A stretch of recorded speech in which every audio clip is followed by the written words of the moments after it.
I'm your host, Annie Bowles, and this is News du Jour.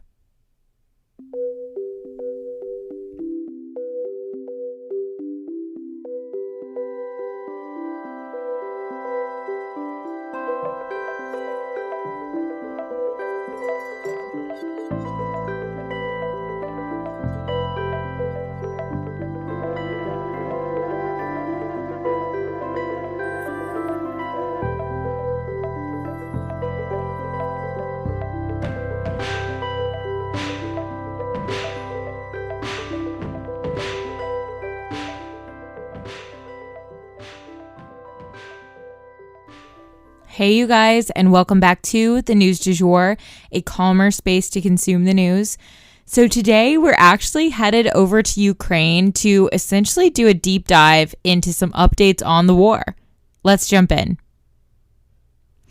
So the most important thing that I want to look at today is Ukraine striking back. So as we've talked about before on this podcast, Russia bombing Kyiv is not really a strategic effort. You know, they stand no chance of taking over the capital city, and the airstrikes are really just a cause for panic, fear, and to put pressure on the Ukrainian government to fold. And obviously, they haven't worked thus far. But Ukraine has now decided to take a page out of Russia's own book. They don't have any desire to take over Moscow, but they are bombing it nonetheless. Initially, Ukraine was pretty committed to not being the aggressor in this war. For obvious reasons, they didn't have any aggression. They were only playing defense. They didn't want this war, and they weren't going to take any actions that could harm the Russian people. But things have apparently gone too far for the Ukrainians, and they have decided to strike back and put Putin on the defensive for once. Russia has now reported that Ukraine has bombed their capital city of Moscow, and they called this incident a terrorist attack, quote unquote. So if that is the case, it's certainly a retaliatory terrorist attack. They reported 8 Ukrainian drones moving into the city, but I did want to note that other reports claimed there were 3 times that amount, according to NPR. But they said that most of them were either intercepted by air defense systems or got stuck like in trees and telephone wires, things of that nature. But essentially, 3 of them did make it through and struck residential buildings. I don't believe anyone was killed in these incidents, but you know, the average Russian is not a fan of this war. As we've discussed, there's been a lot of protests and people seem to be pretty much against it. But for the most part, the war was out of sight, out of mind, and it really wasn't disrupting anyone's everyday life in Russia unless a family member was called up for duty. But now, what will happen if Russians face the same terror that Ukrainians have been facing? Will they manage to finally rise up against Putin and put an end to this senseless bloodshed? This is the first time Ukraine has really taken direct aim at Russian citizens. They even targeted wealthy areas of Moscow where Putin's inner circle might reside. Has Ukraine just been pushed too far? And now they're wanting to push back against their bully?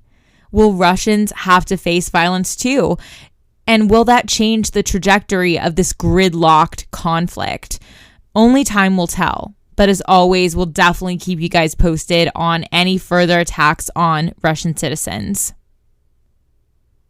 Now I want to take us over to Kherson in Ukraine, where 4 Russian soldiers have now been charged with war crimes. I do have to issue a content warning here.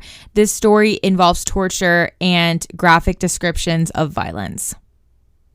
So as we know, the city of Kherson was pivotal in the war between Russia and Ukraine. It was the city that, if you guys remember, Russia had occupied for months, cutting off their necessities like electricity and water, etc. There were dead bodies just laying out in the streets. But eventually the Ukrainians ran them off. But this place and these people, they'll never be the same. Some serious atrocities went down there. This we've known. But Ukraine isn't about to let that shit slide with some all is fair in love and war bullshit. No. They are charging these men for these absolutely horrific crimes that they committed against innocent, everyday Ukrainians.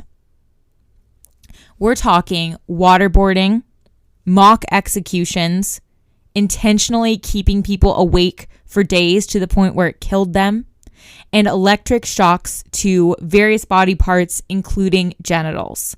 We're also talking about sexual violence, torture chambers, and the murder of innocent civilians. We're talking about men so callous that they didn't even bother to conceal their faces and try to cover up their identities.